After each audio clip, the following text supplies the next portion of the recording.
Xbox just shared the future, and it's maybe not one you want to hear.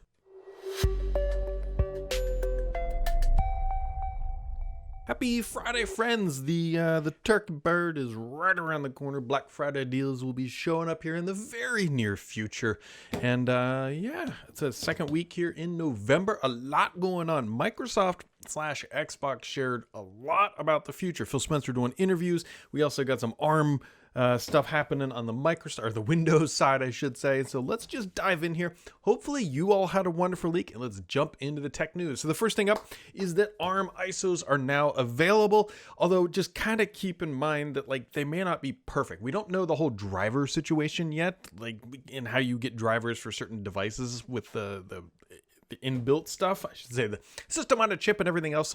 Just be careful before you go and completely nuke any ARM device, because just because you can get your hands on the ISO doesn't mean it's always super easy to get access to every single driver that you may need for doing that. So just keep that in mind. Just a little buyer beware sort of thing, or I should say installer beware. Edge is back up to its usual tricks of just trying to get more data from your existing browser. So this isn't always going to happen, doesn't show up every single time. But if you set a different default browser, you might see the pop-up like that the one is on your screen, sorry for audio listeners, that says, hey, you can keep letting us pull data and other information in so that when you come back and sample the goods of the Edge, that hey, all your stuff will be there good and ready to go. It's whatever. I don't know. Microsoft really wants that data, and you can only guess as to why. Microsoft is also reminding us that the Windows Mail, Calendar, and People app are coming up to end of life in December. The Mail has been forced over to Outlook, same with Calendar, and is anybody using the People app? I'm sure there's somebody who's using the People app. But yeah, whatever. Yep. Things that are also going away, the Windows 10 beta channel, which died, then resurrected it, and is now dying again. It came back for about 5 months or so-ish, and now it's going away. I'm not sure if it came back to maybe test some things related to Copilot, would be my guess if you think about the window of time that it spanned. But yeah, that is going away. Also, Windows 10 and 11 will be getting fewer updates next month because the fat man has to come down the chimney, and a lot of people are taking time off for the various holidays that happen in December. And so not much is going to be happening next month. So they're cramming it all in here. Now, other things that are happening with Windows 11 today is that the configuration screen for default apps is going to be changing here in the near future. The biggest question is why. Now, we already just heard about what Edge is doing to default apps. I'm not sure if this is all related. It just they're making changes to this, which feels kind of odd because it's why? What changes really are necessary at this point? Whatever, they're making changes. And I think in the back of my brain, I keep wondering, where's Windows 12? When do we get to see a Windows 12?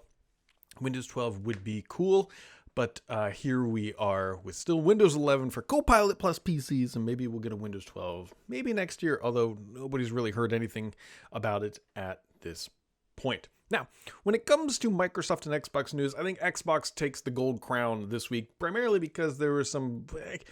It's all self-inflicted in various ways, and it just kind of depends on how you feel about this stuff. So Xbox has told us what it's doing. Whether or not you think it's happening today or tomorrow, it doesn't really matter. They are broadcasting out that they are doing this one way or another. So let's break it down.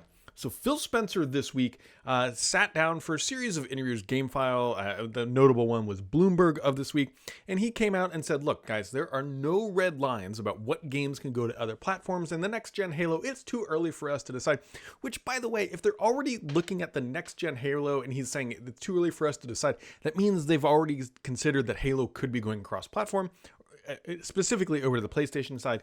And so that's that, especially with it going over to Unreal, that really increases the likelihood that it can land on PlayStation in some capacity going forward. So there's Phil Spencer, verbatim saying, look, there's no red line. Literally anything we do might end up, and we might just be a publisher. Who really knows? We don't really know.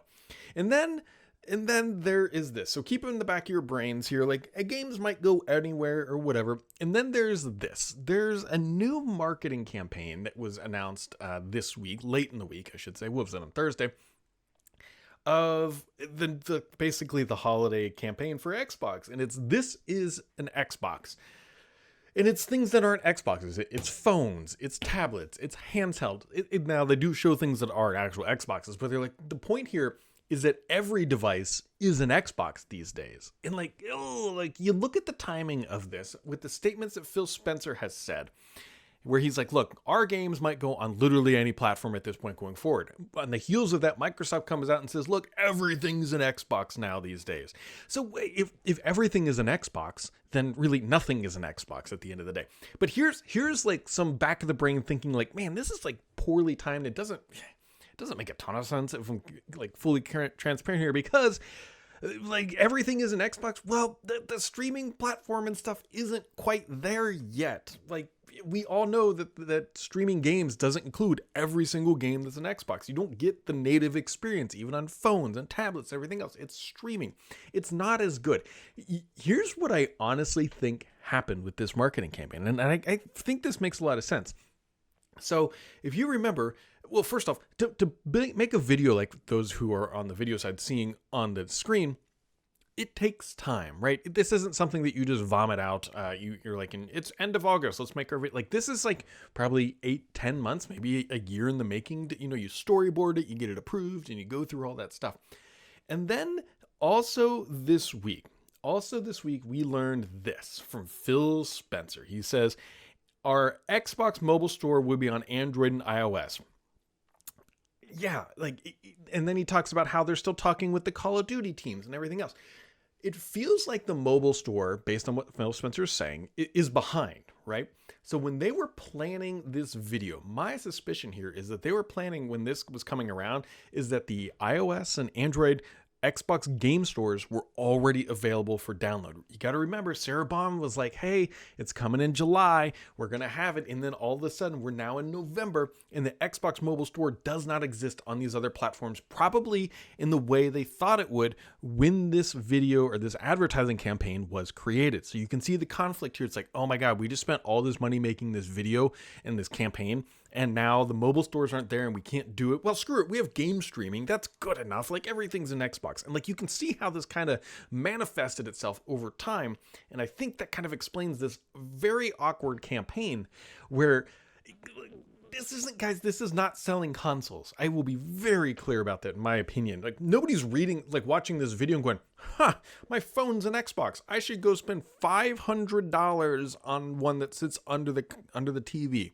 Also, the other thing too, which absolutely kills me, do they even mention Game Pass in here? Because I don't think that they do. It's like, oh man. Maybe it's in the audio that I have muted so that I can record all this, but it's like, yeah. Anyways, Phil Spencer in these interviews did say that they are going to make a handheld. Now, I don't actually think Microsoft is going to stop making consoles. However, I think it's become extremely clear, and this is the takeaway. This is the thing you should put in your nugget for your brain as you're watching here. The takeaway from this is that Microsoft is a game publisher first, a Game Pass company second, and a console maker third.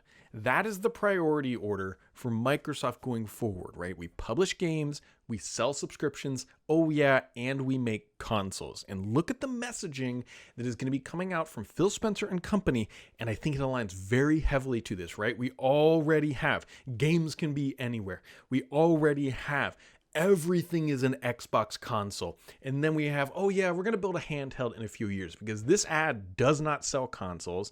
This statement from Phil Spencer does not sell consoles. It might sell games, I guess. I don't know. But whatever it is, it's clear the order is changed, and it's no longer a console first. It's a games, Game Pass, and then consoles. And I guarantee you this. If they could get Game Pass subscriptions onto PlayStation and Nintendo, I almost guarantee you they would do it. I can't imagine really at this point any reason why they wouldn't do that. I mean, if anybody has an argument against it, I would love to hear it. But you got to remember, Microsoft doesn't make much money, if any, literally any, on consoles, at least for a couple of years. And we've already seen there's not a lot of price pressure. And so that is some real subjective analyses of what I think happened this week. Because, man, Phil Spencer's interviews kind of feel like they came out of left field. And then we have this marketing drop, and it's like, things are changing. Xbox is literally telling us what they are doing. It's just we got to wait for it to manifest and then show up in the market, which maybe happens starting in 2025, or in my probably broader opinion, probably starting with the next gen console strategy. I think that will be the most definitive way we will better understand what is going on with Xbox after that. And so, on a side note, at the end of last week, Sony announced that it sold 65 million, or has sold 65 million PlayStation 5 consoles. Meanwhile, Xbox is advertising a bento box and a cell phone and a TV. And yeah. So, anyways, let's jump over. I don't think Xbox is going away. But I think the traditional Xbox console that we know of today, that business model, is gone forever. I do. I really do. So, on to my favorite part of the week, my friends, the questions. Let's dive in here. Rafiq says, hi, Brad. A lot of people have seen Xbox's new campaign as bad messaging, and one of them is Jez Corden. Yes, we were chit-chatting a little bit about this on the Blue Sky, the Twitter, and the Threads, who even compare it to the 2013 Xbox One launch. But I don't see it in that light at all. They have been saying that for years now, and perhaps preparing the people for a future where everything is on everywhere, especially PlayStation. Do you agree that it is as bad as the messaging as 2013? No, I don't agree I don't think it's as bad as the messaging of 2013. Here's why. The messaging of 2013 was accidental, right? They wanted to show that it was an Xbox One. It was the media center. It was your TV and everything else. They got roasted because the messaging that was prominent because of that was accidental. The messaging that we are getting today is very intent. It's very intent and directful, and it is what they want you to hear and understand. Unlike in 2013, it's what you accidentally heard and ran with. So they're not, depending on where you are, like from a business perspective, the messaging today is like, we're going broad, we're going wide, and we're going to do the best we can doing that. I don't know if today's messaging is bad. It's just more of different, whereas 2013 was bad. 2013 was genuinely bad. Marius says, ARM on desktop PCs will be a thing. It's better be a thing. I really want it to be a thing. Now that an ISO is available, will there be support for non-Qualcomm devices? Ampere workstations would be interesting. So somebody with more information about how the actual underlying Windows installer actually works might know better than me, but I don't believe you can't just take the ARM ISO and like grab any ARM chip and install Windows. I don't think it works that way. It's very specific to the devices that are available. Like even the installers for Windows, right? I mean, I think there are other x86 CPUs. I think there's like one. Linus Tech Tips might have done a video on one that aren't AMD and Intel, and it's like it's not all, ARM is not always ARM, right? ARM is an instruction set, a CPU design, but vendors do their own things, and so the OS has to be customized to take advantage of that. So I hope, but the desktop PCs, it's like they better be.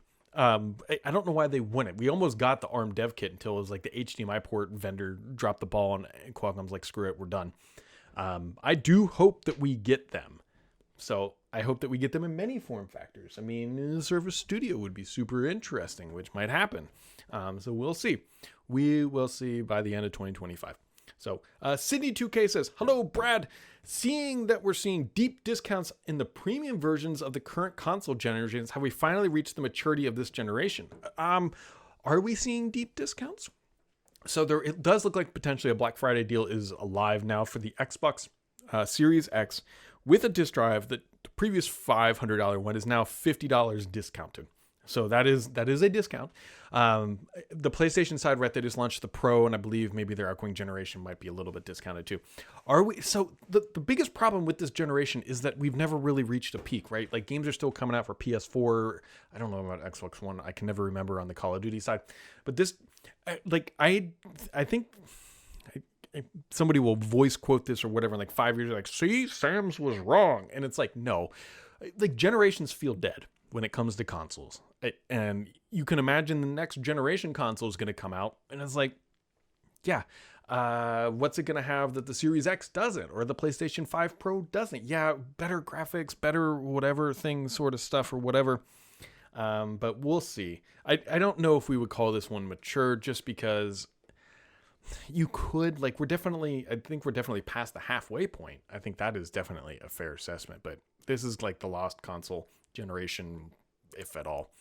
Ryoshi says, Hey Brad, how are you feeling about the new Xbox advertising campaign? It seems like Xbox will just be an app now. Here's to hoping they make the PC app less garbage. So I think I talked about this in a video at another time. I still think that is the end game, is that Xbox is an app that you, oh God, you know what? The other thing too, Battle.net, I think, was it Avowed? I think they announced today Avowed is going to be in Battle.net, or yesterday or whatever.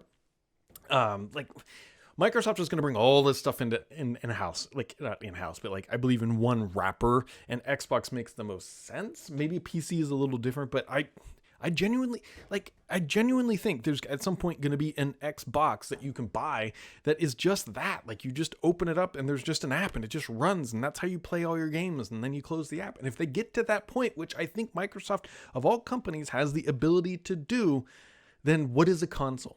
Right? Like, define a console. Well, it's a thing that sits under your PC and plays games. So does the Apple TV. So does a Chromecast. And like a console in my brain, it used to be like this custom bespoke piece of hardware that had game cartridges or DVDs or Blu-rays that would only work on that specific device. That to me was a game console. We are so far removed from that at this point, right? Now it's just PC binned parts with a custom OS and some lockdown game security, and that's it. Oh, and a controller, and it's a controller first design. So that would be another component of what is a console, right? It's not keyboard and mouse, it's not touch, it's not whatever else. It's keyboard or controller first design.